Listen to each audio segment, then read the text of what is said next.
Hello friends, तो आज हम देखेंगे सुप्रीम कोर्ट, हाई कोर्ट और जिला न्यायालय के बारे में। पूरा आप लोगों को विस्तार में बताते हैं।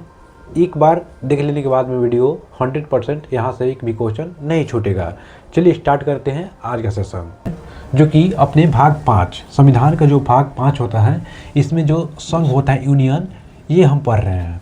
जो संविधान का सबसे बड़ा पार्ट होता है, जो अनुच्छेद 52 से लेकर के 151 तक निहित किया गया है। ध्यान रखिएगा। इसमें बात करते हैं फ्रेंड्स, हम 3 भागों में बांटे थे। इसको हम 3 भागों में बांट दिए थे, संघ का कार्यपालिका, संघ का विधायिका और संघ का न्यायपालिका। जो संघ का कार्यपालिका और संघ का विधायिका, ये सारे चीज़ को पढ़ चुके हैं। आज हम पढ़ेंगे संघ के न्यायपालिका के बारे में, जो कि 100% आप लोगों को पेपर में यहीं से फंसेगा। ठीक है फ्रेंड्स, चलिए स्टार्ट करते हैं आज का सेशन। देखिए फ्रेंड्स, हम बात करते हैं सबसे पहले कि आर्टिकल 124 क्या होता है। यानी अनुच्छेद 124 में जिक्र किया गया है कि एक हमारे देश में क्या होगा, सुप्रीम कोर्ट होगा। ठीक है फ्रेंड्स, सुप्रीम कोर्ट के बारे में जिक्र किया गया है। ठीक है, यानी हम कह सकते हैं कि जो उच्च कोर्ट होता है, इसको हम क्या बोलते हैं, सर्वोच्च न्यायालय बोलते हैं। ठीक है फ्रेंड्स, जो सर्वोच्च न्यायालय होता है यानी उच्चतम न्यायालय होता है। ठीक है, तो उसी के बारे में चर्चा किया गया है आर्टिकल 124 में। ध्यान रखिएगा। ठीक है फ्रेंड्स, अब देखिए, तो सुप्रीम कोर्ट है। सुप्रीम कोर्ट का स्थापना कब किया गया था? ध्यान रखिएगा, 1774 में किया गया था, कोलकाता में। ठीक है फ्रेंड्स, ध्यान रखिएगा, 1774 में किया गया था। कहाँ किया गया था? कोलकाता में किया गया था। ठीक है फ्रेंड्स, ध्यान रखिएगा। अब देखिए, और बात करते हैं, जब 1774 में स्थापना किया गया था, इस समय जो भारत के जज हुआ करते थे, सुप्रीम कोर्ट का जज हुआ करते थे, ध्यान रखिएगा फ्रेंड्स, इसको इलिजा इम्फे थे। ठीक है ना, इम्फे को माना जाता है। ध्यान रखिएगा। ठीक है फ्रेंड्स, अब देखिए, 1774 में तो स्थापना किया गया था, लेकिन क्या हुआ 1935 में, 1935 का दिन याद रखिएगा।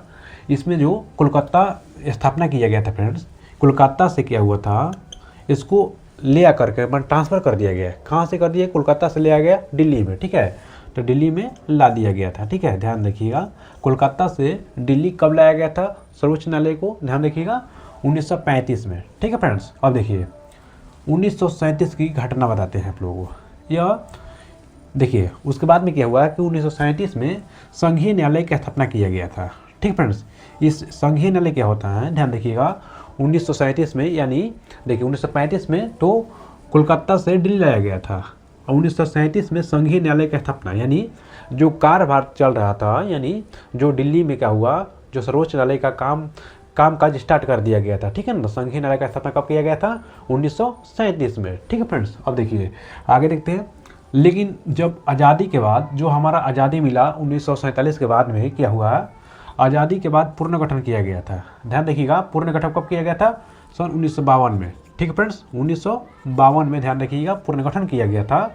और जज कौन थे इस समय? जो जज हुआ करते थे, हीरालाल जेकानिया। ठीक है, हीरालाल थे। ठीक है ना, हीरालाल जेकानिया, इनका नाम ध्यान रखिएगा। ठीक है ना, ये कब जज बने थे? 1952, यानी जब आज़ादी के बाद में सुप्रीम कोर्ट को पुनर्गठन किया गया था, उस समय इनको जज बनाया गया था। ठीक है फ्रेंड्स, अब देखिए, लेकिन बोलेगा कि, और देखिए, जो पुनर्गठन के बाद में, आज़ादी के बाद में 1952 में, देखिए आज़ादी के बाद में पुनर्गठन किया गया था 1952 में, तो कौन जज थे? हीरालाल जेकानिया थे। ठीक है, उसके बाद में 7 अदर और जज हुआ करते थे। ध्यान रखिएगा। ठीक है ना, ये तो मुख्य जज हुआ करते थे, मुख्य न्यायाधीश, और उनके अलावा भी 7 जज और हुआ करते थे। ठीक है फ्रेंड्स, अब देखिए वर्तमान में बात करते हैं, तो वर्तमान स्थिति में क्या है, एक चीफ जज होते हैं, यानी एक मुख्य न्यायाधीश होते हैं, और बाकी अदर जो होते हैं, अदर 33 होते हैं। ध्यान रखिएगा। ठीक है ना, टोटल मिला देंगे तो 33 + 1 = 34 हो जाएंगे। ठीक है, तो टोटल जज कितना होते हैं सर्वोच्च न्यायालय में? ध्यान रखिएगा फ्रेंड्स, 34 जज हुआ मतलब कि हैं। ठीक है, देखते हैं जो सर्वोच्च न्यायालय के मुख्य न्यायाधीश होते हैं, उनकी नियुक्ति के बारे में, कौन नियुक्ति करता है, कितने दिन का कार्यकाल होता है, पूरा सारा चीज़ डिटेल में। देखिए फ्रेंड्स, बात करते हैं नियुक्ति के बारे में, तो जो सर्वोच्च न्यायालय के मुख्य न्यायाधीश होते हैं, उनकी नियुक्ति कौन करता है? ध्यान रखिएगा, राष्ट्रपति करते हैं।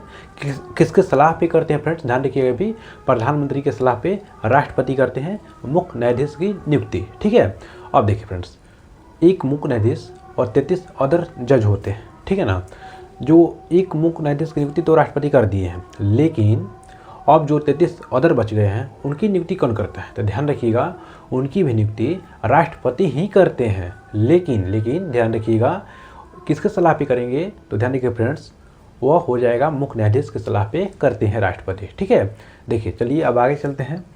अगर मान लीजिए कि मुख्य न्यायाधीश की योग्यता के बारे में देख लेते हैं। मुख्य न्यायाधीश बनने के लिए क्या शर्त है? तो ध्यान रखिएगा, फर्स्ट ऑफ ऑल भारत का नागरिक होना चाहिए। जो भी व्यक्ति मुख्य न्यायाधीश बनना चाहता है तो भारत का नागरिक होना आवश्यक हो जाता है।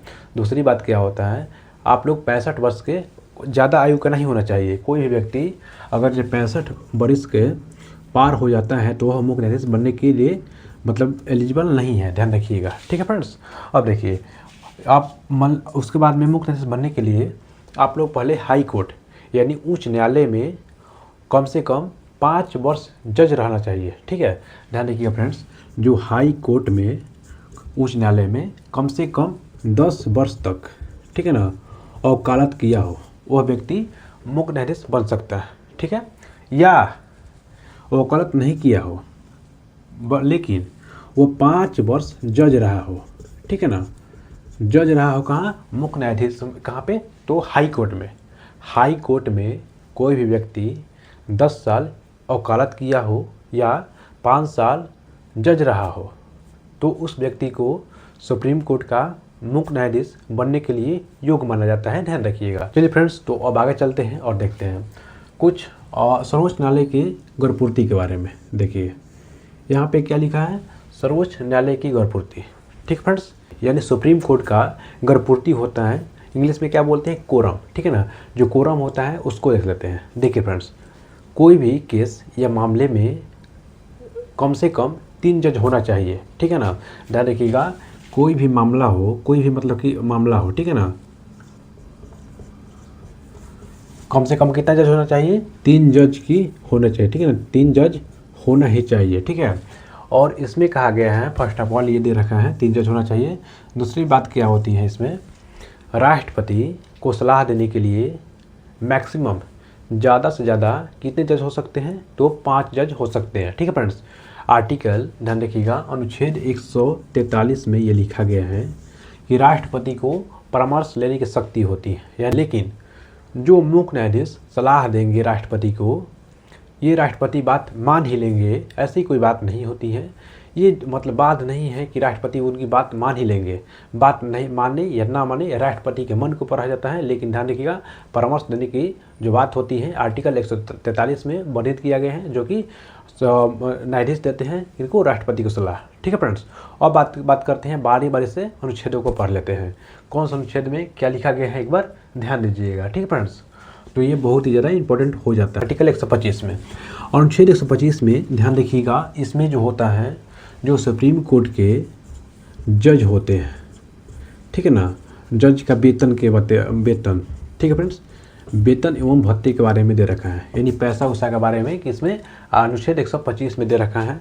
और ये भी ध्यान रखिएगा, जो सुप्रीम कोर्ट के जज होते हैं उनका जो वेतन घटाया नहीं जाएगा, बढ़ाया ही जाएगा। कोई भी स्थिति में उनका वेतन कभी घटाया नहीं जाएगा, हमेशा बढ़ाया ही जाएगा, ध्यान रखिएगा। ठीक है ना, अनुच्छेद 126 क्या कहते हैं फ्रेंड्स, ध्यान रखिएगा, अनुच्छेद 126 की बात करते हैं कि मान लीजिए कि सर्वोच्च न्यायालय के जो मुख्य न्यायाधीश होते हैं और कुछ समय के लिए अनुपस्थित हो जाते हैं, यानी कोर्ट में नहीं जा पाते हैं, तो ध्यान रखिएगा उस स्थिति में जो सुप्रीम कोर्ट के जो अदर 33 जज होते हैं उनमें से जो वरिष्ठ जज होंगे वही कार्यभार संभालेंगे। ठीक है, ध्यान रखिएगा। ठीक है, तो इसमें क्या होता है कि जो मुख्य न्यायाधीश, ठीक है, जो मुख्य न्यायाधीश की अनुपस्थिति में नहीं रहेंगे मुख्य न्यायाधीश, तो जो वरिष्ठ हो जाएगा, जो वरिष्ठ वही कार्यभार संभालेंगे, ध्यान रखिएगा। ठीक है फ्रेंड्स, तो आगे चलते हैं 127 में क्या लिखा गया है, ध्यान रखिएगा, अनुच्छेद 127 में कि सुप्रीम कोर्ट में फ्रेंड्स जो हाई कोर्ट के जज होंगे उनका जो प्रमोशन होता है सुप्रीम कोर्ट में, ध्यान रखिएगा। ठीक है ना, इसमें ध्यान रखिएगा हाई कोर्ट से सुप्रीम कोर्ट में, मतलब सुप्रीम कोर्ट में प्रमोशन, ठीक ठीक है ना। सुप्रीम कोर्ट में क्या होता है, प्रमोशन हो जाता है, ध्यान रखिएगा, ठीक है ना, यानी हाई कोर्ट से सुप्रीम कोर्ट में चल जाना, ठीक है। अब बात करते हैं अनुच्छेद 128 के बारे में, ध्यान रखिएगा। अनुच्छेद 128 में अगर ये कोई भी सुप्रीम कोर्ट का जज रिटायर हो जाते हैं, 65 वर्ष की आयु उनकी पूरी हो जाती है, तो उस स्थिति में क्या होता है कि जो मुख्य न्यायाधीश के वर्तमान जज होते हैं वह परामर्श करने के लिए या कुछ किसी पर्सनल मैटर पे बात करने के लिए उनको बुला सकते हैं, किनको, जो रिटायर हो चुके हैं, ठीक है फ्रेंड्स। ऐसी कोई स्थिति हो जाती है, मान लीजिए कि कोई ऐसा मैटर फंस जाता है, ठीक है ना, जो पहले हो चुका है, वैसा ही केस आज मिल गया है, तो जो वर्तमान का मुख्य न्यायाधीश हैं वह मुख्य न्यायाधीश क्या बोलेंगे, जो पहले न्यायाधीश रह चुके हैं उस मामले को देख रेख करने के लिए उनको बुलाएंगे, जो रिटायर हो चुके हैं उनसे परामर्श लेंगे, ठीक है, ध्यान रखिएगा, और तब सलाह मशवरा करके वहाँ पे निर्णय दिया जाता है, ठीक है। अनुच्छेद 128 में वर्णित किया गया है, ठीक है फ्रेंड्स। अब बात करते हैं अनुच्छेद 129 में क्या लिखा गया है, ध्यान रखिएगा। अनुच्छेद 129 में लिखा गया है अभिलेखीय न्यायालय। देखिए फ्रेंड्स, अभिलेखीय न्यायालय क्या होता है, ठीक है,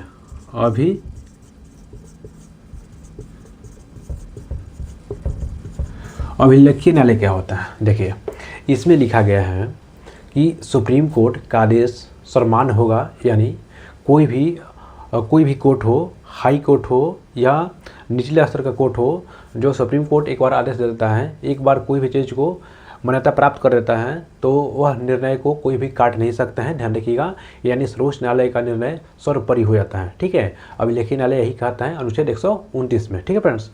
अनुच्छेद 130 क्या कहता है, देखिए अनुच्छेद 130 में लिखा गया है कि जो सुप्रीम कोर्ट होगा वो राजधानी में ही होगा, राष्ट्रीय राजधानी जो होगी वहीं पे हमारा सुप्रीम कोर्ट होगा, जहाँ राष्ट्रपति भवन होता है, ठीक है। तो जो सुप्रीम कोर्ट होता है फ्रेंड्स, यहाँ क्या होगा, तो हमारा राजधानी में होगा, ठीक है, राजधानी में ही उपस्थित होता है, ध्यान रखिएगा, ठीक है। देखिए फ्रेंड्स, अनुच्छेद 132 क्या कहता है, देखिए अनुच्छेद 132 में लिखा गया है कि सर्वोच्च न्यायालय को यानी सुप्रीम कोर्ट को यह शक्ति प्रदान किया गया है कि कोई भी हाई कोर्ट में कोई मामला चल रहा है। देखिए फ्रेंड्स, कोई भी मान लीजिए कि हमारा जो 25 अभी हाई कोर्ट है, पूरा देश में कितना हाई कोर्ट है, 25 हाई कोर्ट है, तो पटना हाई कोर्ट का मामला चल रहा है, तो सुप्रीम कोर्ट चाहेगा तो उस मामले को पटना से इलाहाबाद हाई कोर्ट में ले जा सकता है, ठीक है ना, यानी सुप्रीम कोर्ट चाहेगा तो एक न्यायालय से लेकर वो मामला दूसरे न्यायालय में बदल सकता है, ध्यान रखिएगा। अनुच्छेद 136 क्या कहता है, ध्यान रखिएगा। अनुच्छेद 136 में बात करते हैं तो जो सुप्रीम कोर्ट होगा वो हाई कोर्ट के आदेश को रद्द कर सकते हैं, ध्यान रखिएगा। जो हाई कोर्ट निर्णय एक बार सुना देता है, ठीक है ना, तो अनुच्छेद 136 ये आदेश देता है कि जो सुप्रीम कोर्ट आदेश देगा उसी को माना जाएगा, न कि हाई कोर्ट के आदेश को। यानी हाई कोर्ट सज़ा सुना भी देता है तो सुप्रीम कोर्ट को यह अधिकार मिला है कि उस सज़ा को रद्द कर सकते हैं, उस अधिकार को रद्द कर सकते हैं, ध्यान रखिएगा किस अनुच्छेद में, 136 में दे रखा है, ठीक है फ्रेंड्स।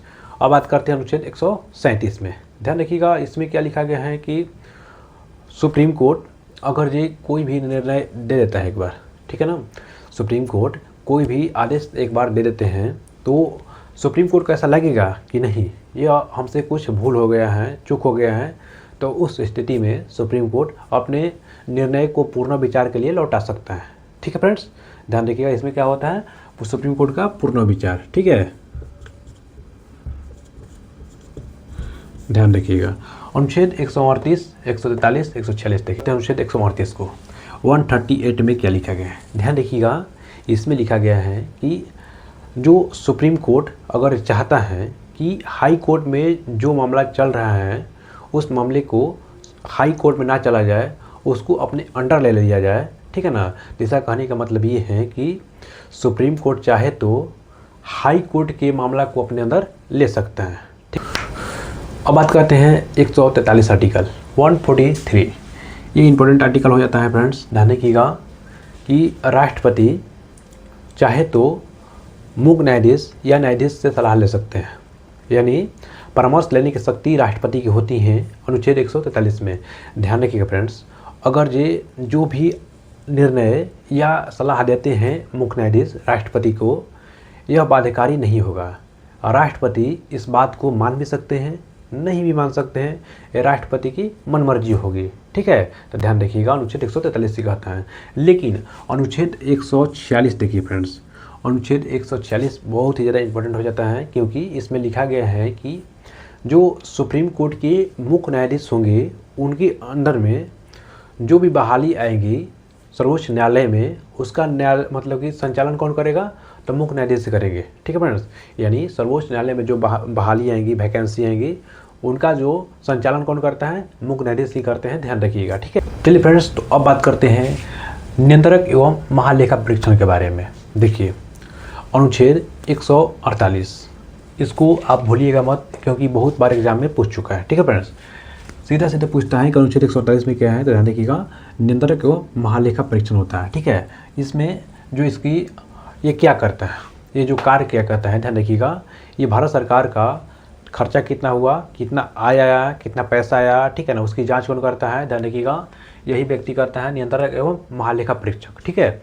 और बात करते हैं कि इसकी नियुक्ति कौन करता है, तो ध्यान देखिएगा, इसकी नियुक्ति राष्ट्रपति द्वारा किया जाता है, और ये अपना त्याग पत्र राष्ट्रपति को ही देते हैं, ध्यान रखिएगा। ठीक है, और ध्यान देखिए फ्रेंड्स, ये जो आय होता है और व्यय की जानकारी किसके समक्ष रखते हैं, तो ध्यान रखिएगा, संसद में पेश करते हैं। ठीक है ना, और बोलेगा कि CAG की रिपोर्ट का जांच कौन करता है। देखिए फ्रेंड्स, जो कैग होगा, ठीक है ना, इसकी रिपोर्ट की जांच कौन करता है, तो ध्यान देखिए फ्रेंड्स, लोक लेखा समिति, CAG कैग कौन करता है, लोक लेखा समिति जांच करता है। ठीक है ना। चलिए फ्रेंड्स, तो यहाँ तक वीडियो देख चुके हैं, तो आशा करते हैं और उम्मीद करते हैं कि आप लोगों को जानकारी अच्छी लगी होगी, और अच्छी लगी होगी तो लाइक कीजिएगा और चैनल को सब्सक्राइब भी कर लीजिएगा। मिलते हैं नेक्स्ट वीडियो में। आज तो पूरा हम संघ को ख़त्म कर दिए हैं, कल मिलते हैं राज्य के बारे में।